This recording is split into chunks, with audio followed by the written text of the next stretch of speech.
Danny Flexen here for SecondsOut. I'd like to be joined by my good friend and long-time Sun boxing reporter Wally Downes Jr. Wally, how you doing? Good, thank you, Danny. Okay? Yeah, good. A bit out of breath from the introduction, to be honest.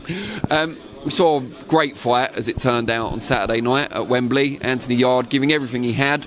Just wasn't quite enough, as it turned out, against an exceptional champion in Artur Beterbiev. What are your reflections on the fight?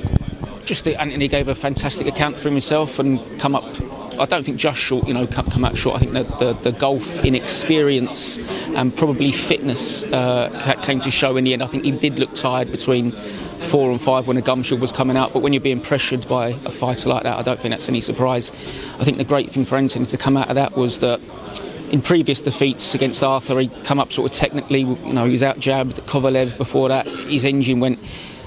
People would always have question marks about his heart and his guts, and because he's got a certain personality, he's got some catchphrases and he's got some handshakes with the team, and he's well manicured. I think people have questioned his bollocks, to be honest, Dan, and I think doing what he did in there, he was hurt early, he was bleeding early, to go the distance, to last 8 rounds with him in that way, I thought was excellent, and he can come back from that, no problem.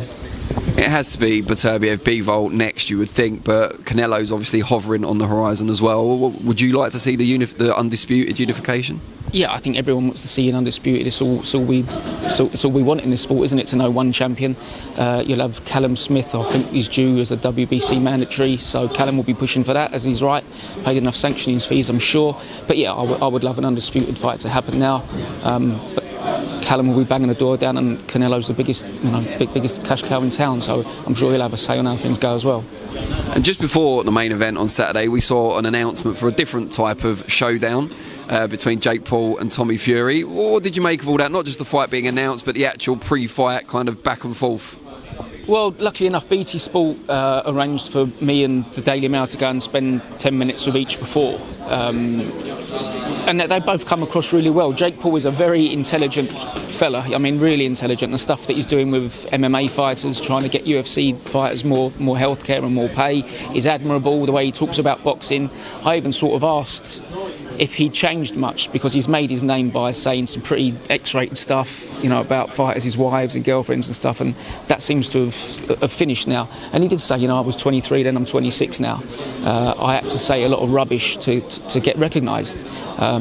So I think he's trying, he's giving it a go. He's boxing former MMA fighters of a different weight. This is his first real 50-50 fight. Once he does this, he can call himself a boxer. Tommy's had 8 against very weak opposition, so I understand why Tommy's angry that people are calling it a 50 fight. Tommy would tell you in one interview sometimes that he's boxed all his life, and then his dad will tell you he's a novice and he's new to it, so it's difficult to gauge. I'm really interested in just to see how it all pans out. I do think it's very different, and it's being perhaps thrown into the same basket as the Misfits stuff. I think they're really 2 very different things.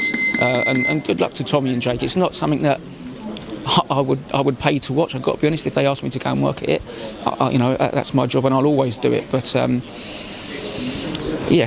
have a bit more respect, much more respect for what they're doing than the Misfits stuff, because I think these 2 guys are really giving it a right crack, and some of these other people are sort of being used for their social media rather than their boxing ability. With that in mind, will you consider Jake Paul a real boxer should he come through this fight, even if he just lasts the distance, perhaps? That's true. What's a real boxer, Dan? It's a tough thing to quantify. When I spoke to Tommy afterwards and said, if you beat him, who's next? And he tried to say that he would go down a title route of Southern area domestic. Now, you can't tell me he's going to make $5 million in Saudi and he's going to go back to York Hall fighting for the English title, but that's what he said he would do. Is that? I really don't understand. I don't know. I wouldn't have a Scooby what these fellas will want to do, but I know, and you will know of world champions, recognised bona fide world champions, who would swap for the money that these boys are making. There are world champions who probably can't make ends meet. So every fight is different. Some fighters are in it for belts, some in it for money, some for both. I don't know what a real. I know what I think a real boxer is, but I certainly want to detract from these fellas and what they're doing, because they're putting the effort in and taking all the same risks.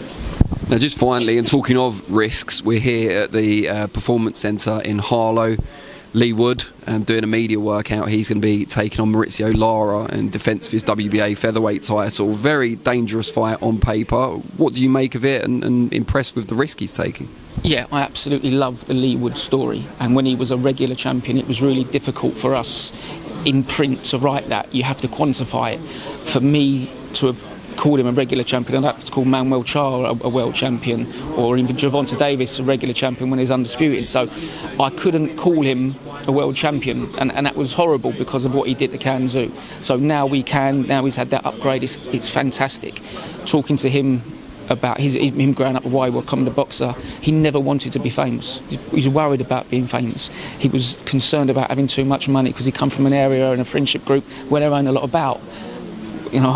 2 nights ago I'm doing Tommy and Jake in Saudi Arabia, so Leigh's a real boxer. Sorry, to go back to Leigh is a real boxer. This is a real story, this is a real fight, and it's fantastic to watch, and I really, really hope he comes through and cracks on with his career, because he's really earned it. Defeats early on, sort of training himself. I couldn't have more respect for Leigh and the risk that he's taken in this fight, and I hope he comes through. Brilliant, really appreciate it, Wally. No worries.